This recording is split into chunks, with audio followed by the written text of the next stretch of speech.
안녕하십니까? 오늘은 교과서 52쪽과 55쪽에 걸쳐 있는 화산 지형과 카르스트 지형에 대해서 하겠습니다.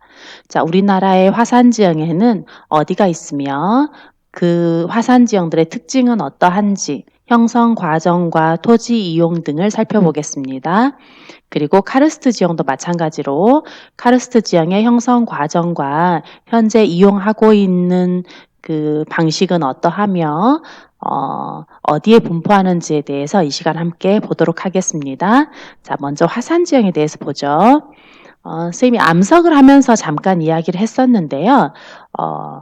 화산이라는 건 이렇게 지하에 있던 마그마가 암석을 뚫고 나와서 지상으로 분출한 지형을 화산 지형이라고 해요.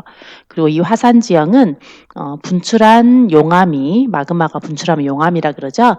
분출한 용암이 어떤 성질을 가지고 있냐에 따라서 그 화산 지형의 모양도 달라지게 돼요. 자, 그래서 지리에서는 크게 화산 지형은요, 어떤 용암이 분출했냐 가지고 분리를 하는데 다양한 용암이 있겠지만 지리에서는 크게 현무암질과 조면암질 용암에 대해서 이야기합니다. 자, 현무암질 용암.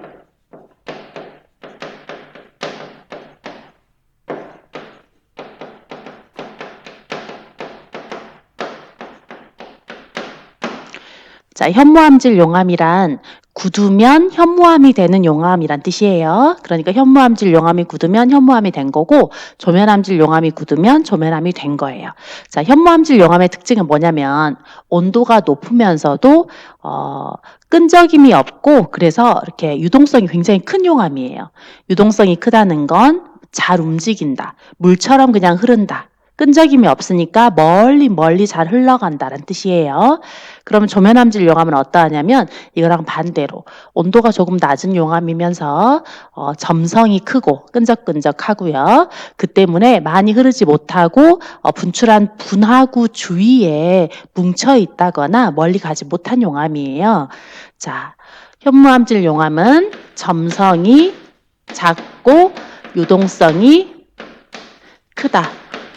그러면 조면암질 용암은 반대로 점성이 크고 유동성은 작다라고 하면 되고요.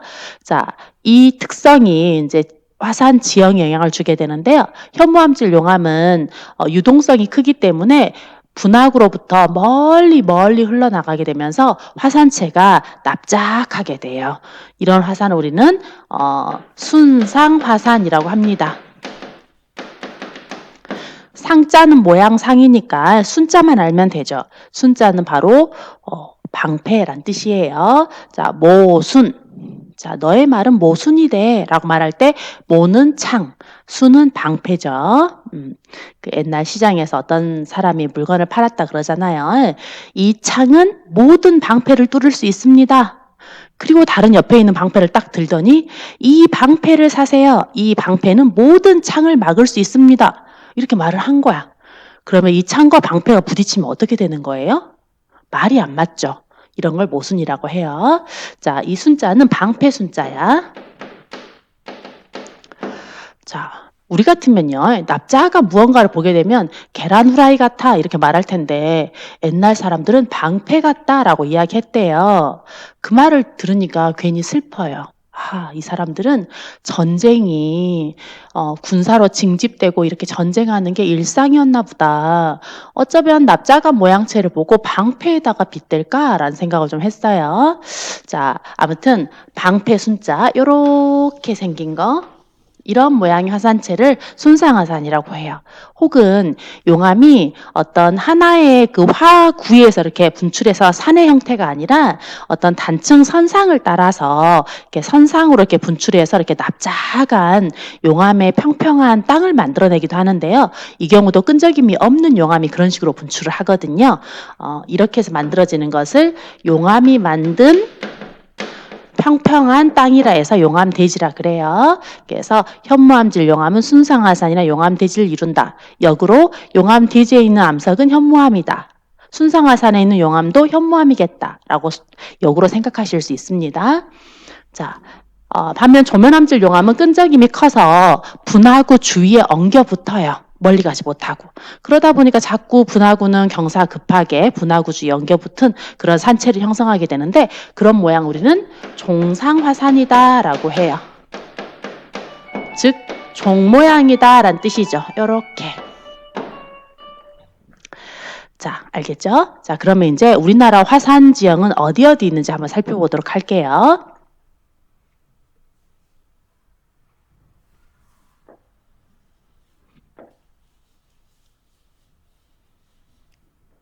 아이쿠.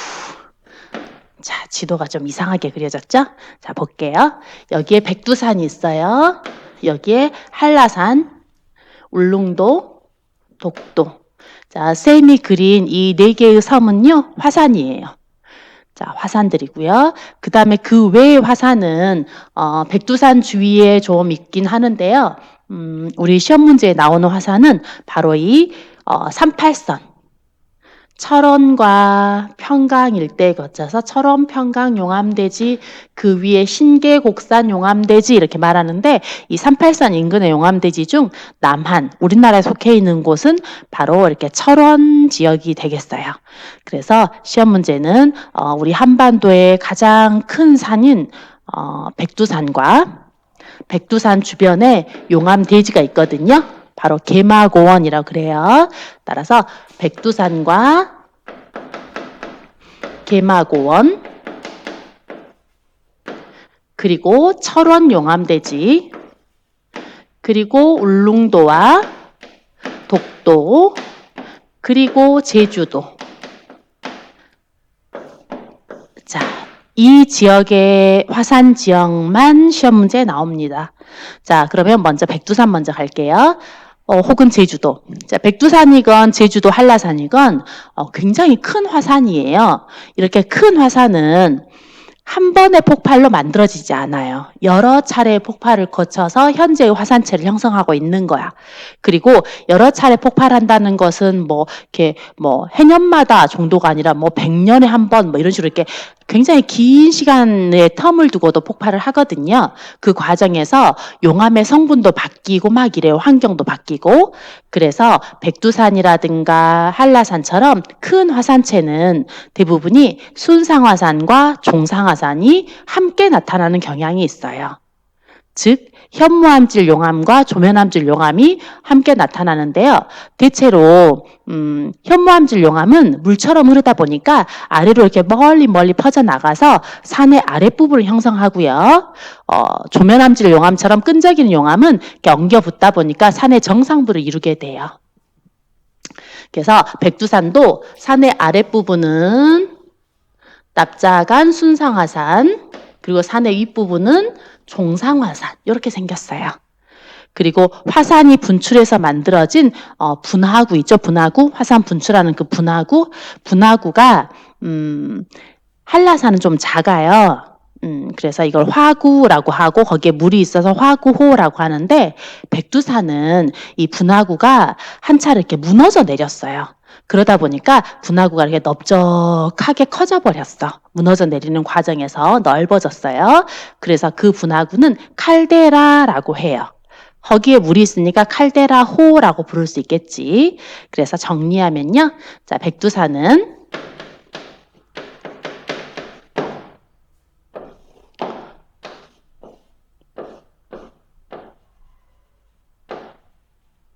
이렇게 생겼는데 아래는 순상화산, 위쪽은 종상화산, 맨 위에는 칼데라. 그리고 거기에 물이 있으니까 칼데라호, 백두산 천지를 뜻하는 말이지. 그래서 산의 아랫부분 우리가 살록부라고 해요.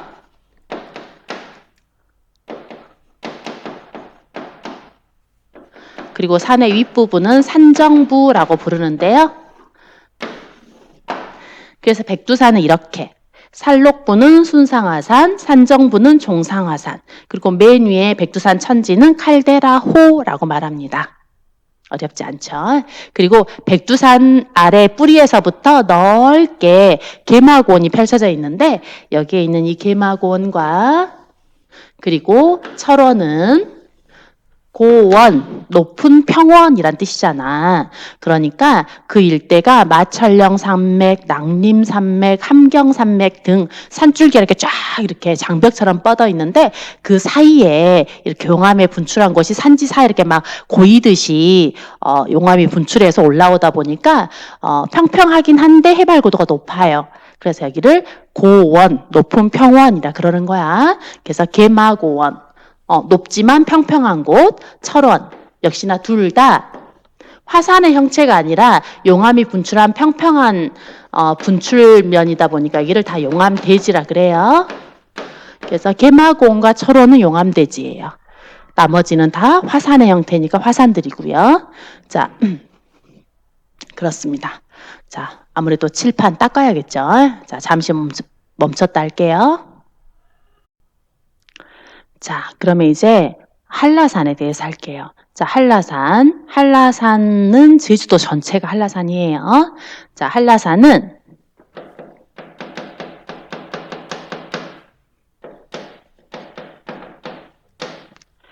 전체적으로 경사가 아주 완만하지. 여러분이 제주도 가봤죠? 되게 평평하죠? 제주도에서는 자전거 타고 다녀도 되겠다 싶을 정도로 이렇게 평평합니다. 자, 제주도는 전체적으로 굉장히 완만한 화산체를 가지고 있지. 그런데 산 꼭대기 부분은 또 경사가 급해요. 그리고 위에 작은 분화구를 가지고 있죠. 자, 이렇게 제주도가 생겼어요. 자, 그러니까 제주도도 산록부는 순상화산이고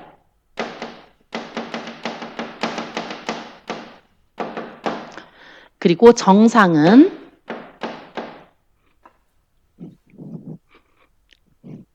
위쪽에는 종상화산이에요.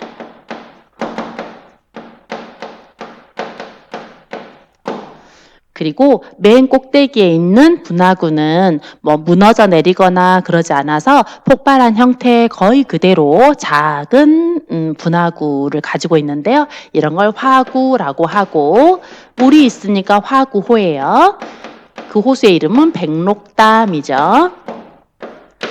자, 이런 식으로 되어 있는데 백두산은 순상화산과 종상화산이 거의 1대1의 비율을 가지고 있다면 제주도는 순상화산이 대부분이고 종상화산은 조금 정상부에 조금 있어요. 거의 뭐 9대1 수준이에요.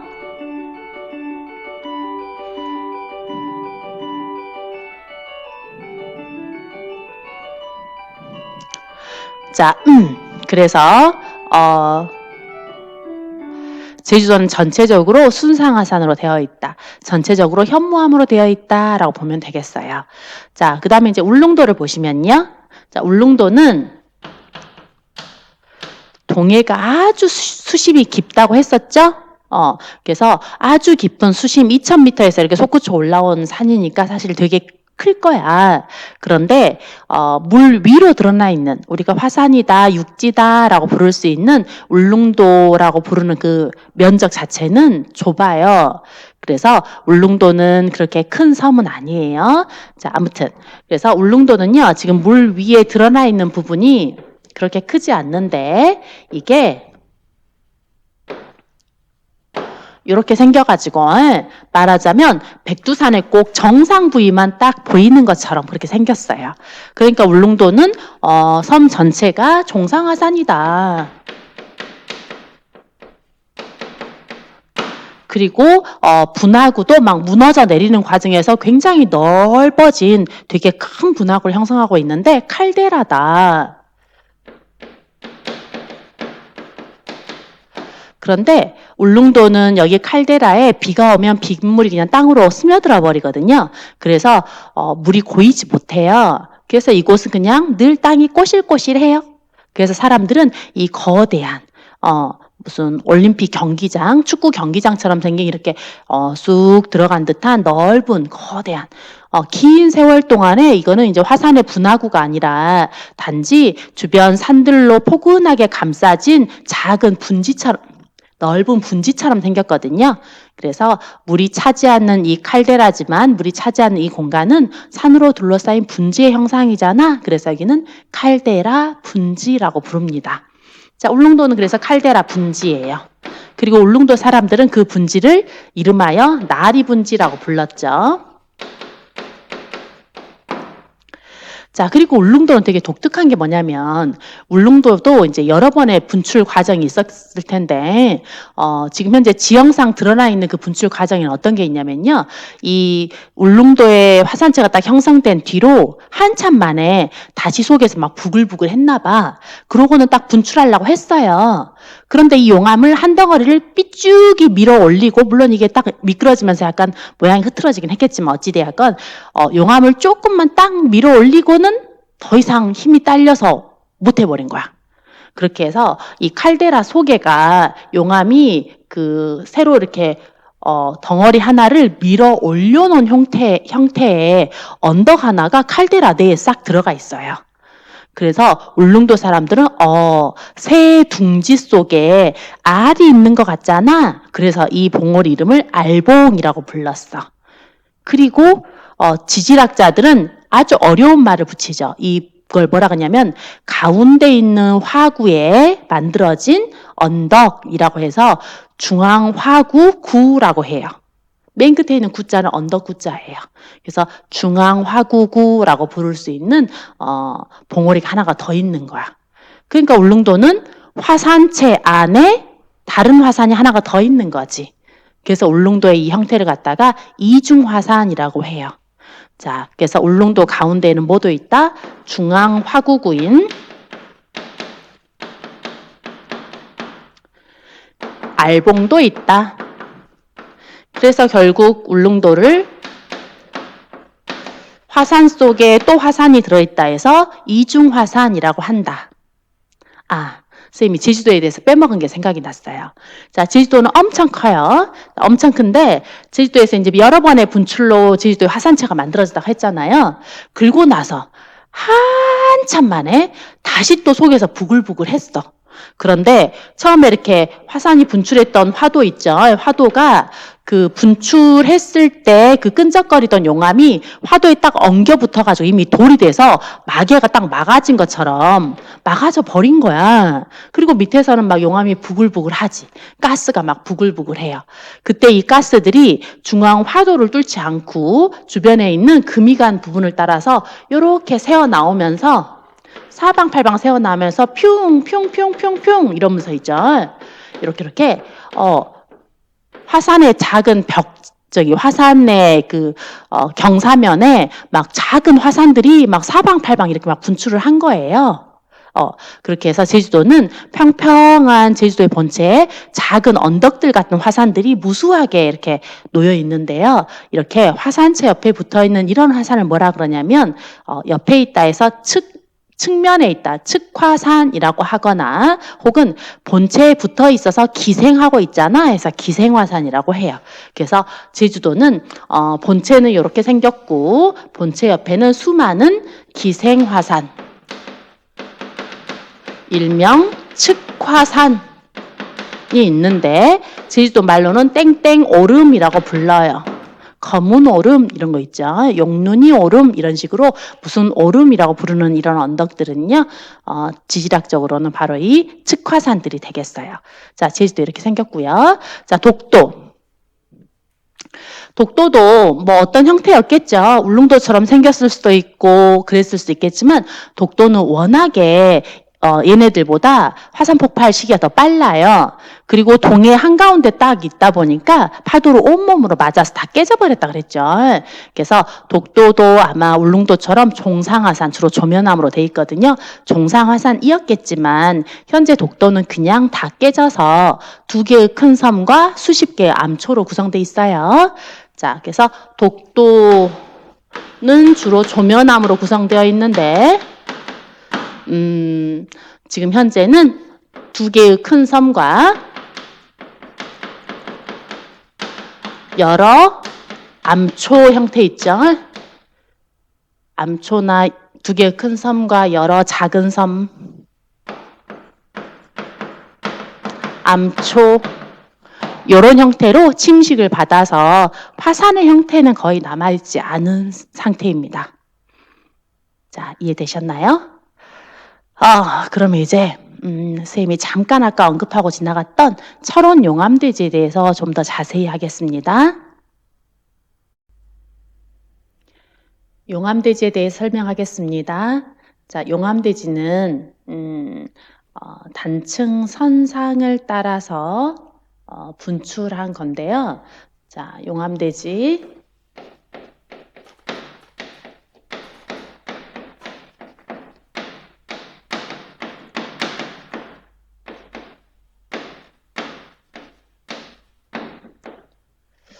용암대지는 열하 분출로 형성되었다라는 표현을 씁니다.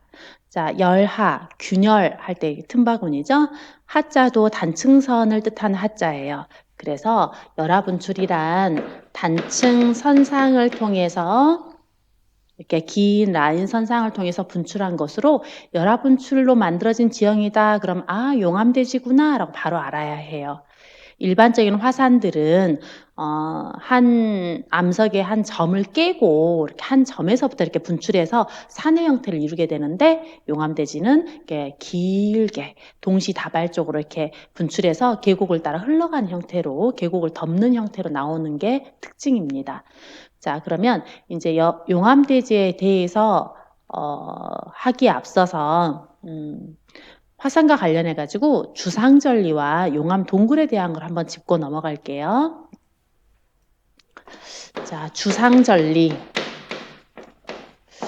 지리에서 상자는 거의 모양 상자라고 했죠. 주자는 기둥 주자예요. 그래서 기둥 모양의 절리다라는 뜻이죠. 자, 주상절리는 기둥 모양의 절리인데요. 이거는 용암이 식는 과정에서 형성된 거예요. 자, 무슨 말이냐? 대부분의 물체는 온도가 낮아지게 되면 부피가 줄어들게 돼요. 용암도 마찬가지예요. 아주 뜨거웠던 용암이 엄청 뜨거웠기 때문에 이게 식게 되면 다른 것들보다도 부피가 좀 더 많이 줄어들게 되죠. 그래서 용암이 한꺼번에 이렇게 딱 줄어드는 게 아니라 이렇게 수축 하다 보면 한 점을 중심으로 이렇게 수축이 딱 진행되는데요. 그러다 보면 그 사이에 금이 이렇게 쩍쩍쩍쩍 가게 돼요. 그렇게 해서 우리가 딱 보게 되면 논바닥이 갈라지듯이 혹은 거북이 등딱지처럼 이렇게 수축되다 보면 그 사이에 금이 이렇게 쩍쩍쩍쩍 가게 돼요. 갈라져. 그리고 이 갈라진 것이 위에서 봐서는 그렇고 밑으로 이렇게 쭉 내려가면서 갈라지다 보니까 육각형의 기둥 형태 있죠? 육각형의 기둥 형태의 그런 독특한 암석의 그 갈라짐을 보여주는 것이 용암 화산 지형의 특징입니다.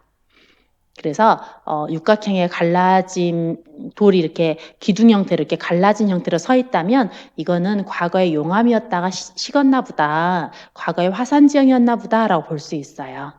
선생님이 이렇게 말하니까 생각나는 지형 혹시 있나요? 무등산. 무등산 가보셨죠? 혹시 입석대와 서석대까지 올라가 보셨어요? 저는 가봤는데요. 자, 입석대, 돌멩이가 이렇게 서 있죠? 그래서 그 사이로 난 등산로를 이렇게 가고 그러는데요. 서석대, 병풍처럼 이렇게 돌멩이가 이렇게 쫙 서 있어요. 자, 돌멩이가 이렇게 돌들이 기둥 형태의 갈라짐을 가지고 돌들이 서 있는데요. 이게 바로 주상절리예요. 그러면 우리의 무등산도 과거에 화산 지형이었겠구나라고 추정할 수 있는데 맞아요. 정확히는 중생대 화산이었다고 합니다. 그런데 무등산도로 화산이라고 말할 수는 없는 것이 입석대와 서석대에는 과거 화산암의 흔적을 가지고 있지만 이게 전체 화산의 어느 부분이었는지 알 수가 없죠. 그리고 무등산을 전체로 화산이라고 볼 수 없어요. 입석대와 서석대에 중생대의 화산암이 남아서 입석대와 서석대를 이루고 있을 뿐 무등산 전체가 화산은 아니니까요. 그래서 무등산도로 화산이라 부르면 안 돼요. 자, 주상절리란 이렇게 용암이 식으면서 나타나는 독특한 암석의 깨어짐을 나타내는 말이에요. 자, 다음에 두 번째 용암 동굴. 자, 용암 동굴은 용암.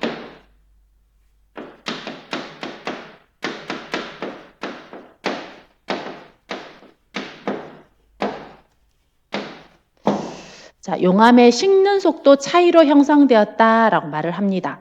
즉, 용암은 아주 뜨거웠다가 이렇게 분출하게 되면 공기를 만나서 차가워지기 시작해요. 냉각되기 시작하지. 자, 냉각되게 되면 용암은 굳어서 돌이 되지. 그런데 용암에 따라서는 표면의 용암은 공기를 만나서 금방 차가워져 돌이 되겠지만 속에 있는 용암은 되게 뜨겁겠죠. 뜨거우면 여전히 액체 상태다 보니까 계속 흐르려는 성향이 있겠지.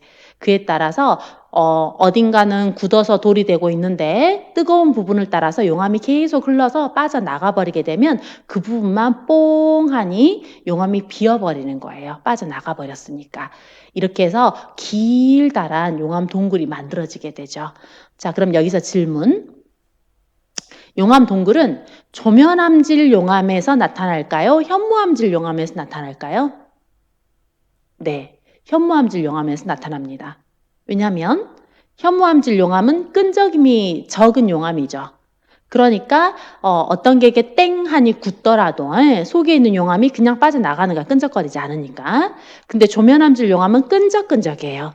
따라서 위에 있는 용암이 주변에 있는 용암이 땡하고 굳으면 아직은 굳지 않은 용암도 끈적거리다 보니까 빠져나가질 못하죠. 그러다 보니까 쏙 빠지지 못해요. 조면암질 용암에서는 용암 동굴이 잘 만들어지지 않습니다. 그래서 우리나라에서 용암 동굴이 가장 잘 발달하고 있는 곳은 바로 제주도예요. 바다가 있다 보니까 용암이 좀 계속 흘러갈 수 있을 만큼 낮은 공간을 가지고 있잖아요. 그래서 이렇게 쭉 빠져나가서 동굴들이 형성이 되어 있죠. 자, 그래서 선생님이 용암 대지를 하기에 앞서서 이렇게 주상절리와 용암 동굴이라는 주요 개념에 대해 설명했는데요. 용암 대지에 대해 설명할게요. 용암 대지가 이해하기가 약간은 어려울 수 있어요. 자, 칠판 좀 지우겠습니다. 자, 어느 땅에 깨진 단층선이 있다고 봐요. 여기 단층선이 있어.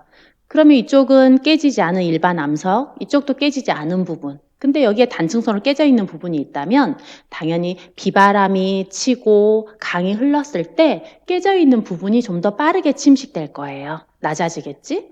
그럼 당연 주변에서 비가 온다면 물은 당연히 이 깨져 있는 낮아져 버린 곳으로 물이 흘러가겠죠. 그래서 현재 한강, 낙동강, 영산강 등 강이 흐르고 있는 그 흐르는 유로 있잖아요. 유로는 대부분이 단층선이에요. 그래서 단층선은 대부분 주변에 비해서 낮은, 그래서 강이 흐르는 곳인 경우가 되게 많아요. 자, 그래서 어떤 곳도 이렇게 여기에 산이 있고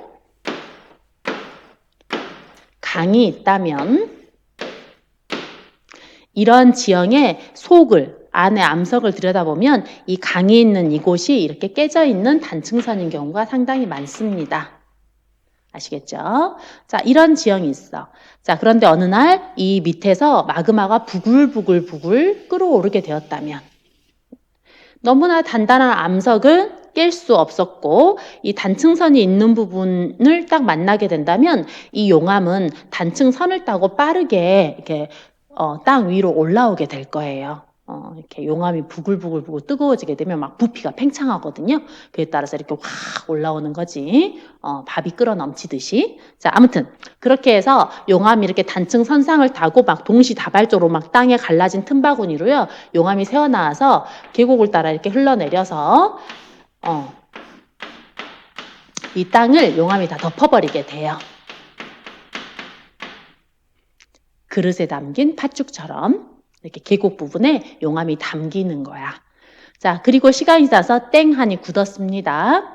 자, 그런데 어쩌면 용암이 분출한 그 시간에도 역시나 이곳에는 강이 흐르고 있었을 수도 있어요.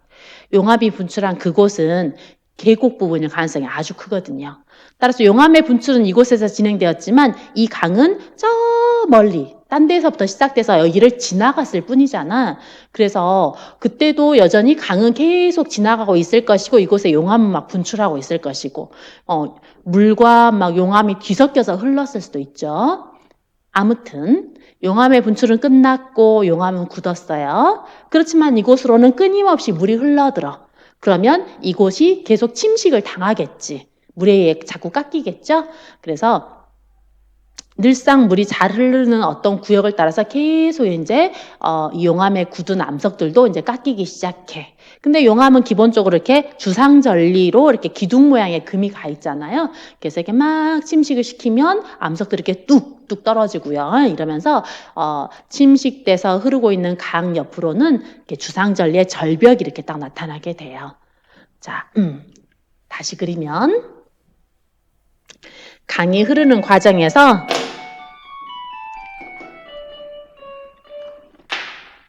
이렇게 용암대지에 있는 어떤 부분들을 침식시켜서 주상절리를 노출시키고 이 옆으로 강이 흐르지.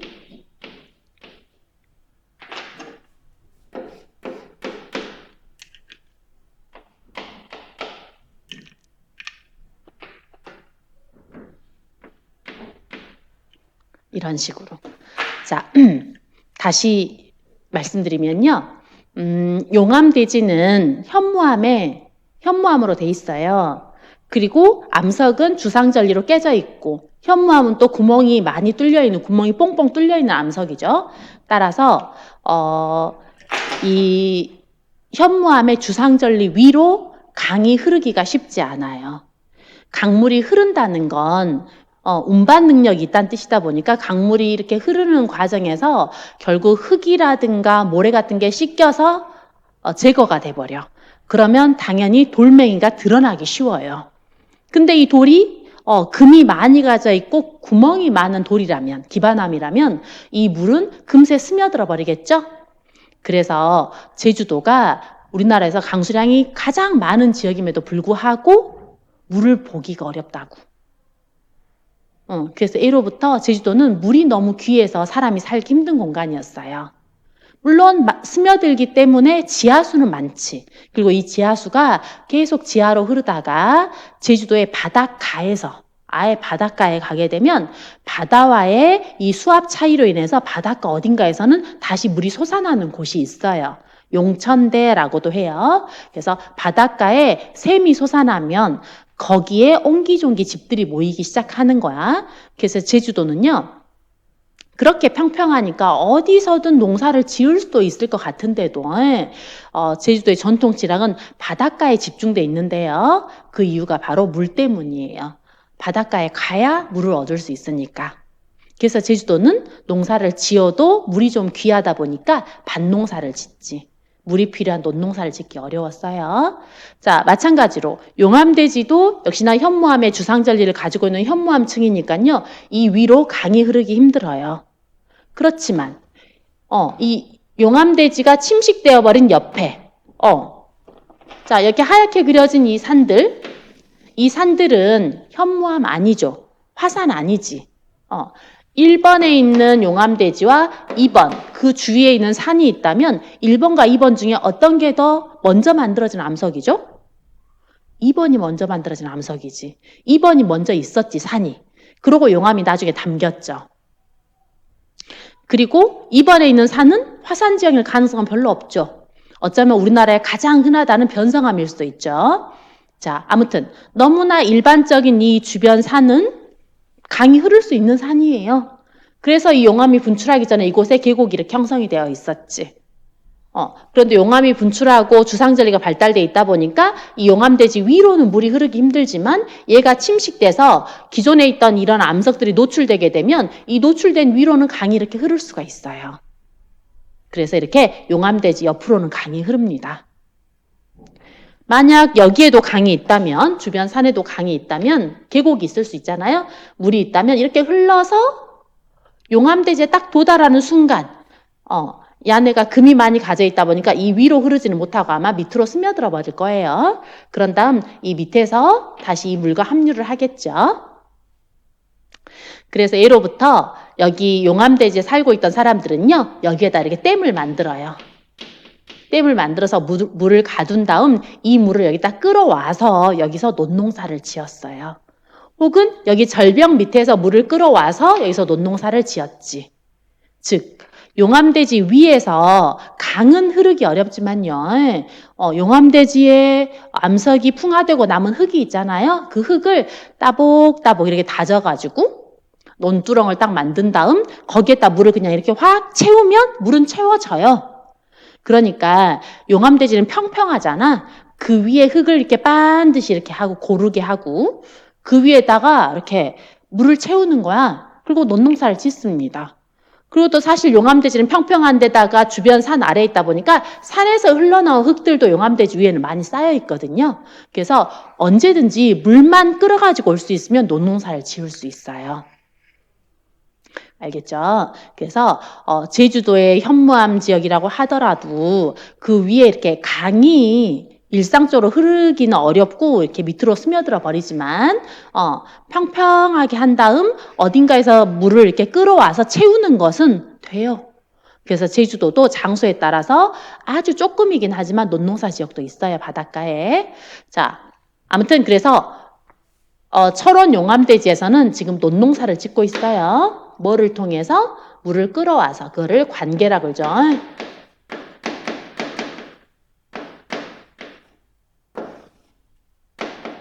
관계를 통해 논농사를 짓고 있습니다. 자, 그리고 여기에 있는 이 강, 철원 용암대지 옆을 흐르고 있는 강의 이름이 한탄강이에요. 한탄강, 한탄하다, 한탄강. 자, 한탄강에 대한 이야기 하나가 있는데요. 그건 그 후고구려, 바로 궁예에 대한 거예요. 후고구려의 수도로 철원을 정했잖아요. 그리고 나중에 후고구려 이름도 태봉이라고 고치고 그러죠. 자, 여기 이렇게 용암 절벽이 있고, 용암대지가 있고, 용암대지는 되게 평평하죠. 그리고 저 멀리에 뭐 산들도 보이고 이랬을 거야. 그리고 여기에 이렇게 강이 흘러. 절벽 밑에 아주 크게 강이 흐르고 있어요. 그리고 여기에 궁예가 말을 타고 가는 거야.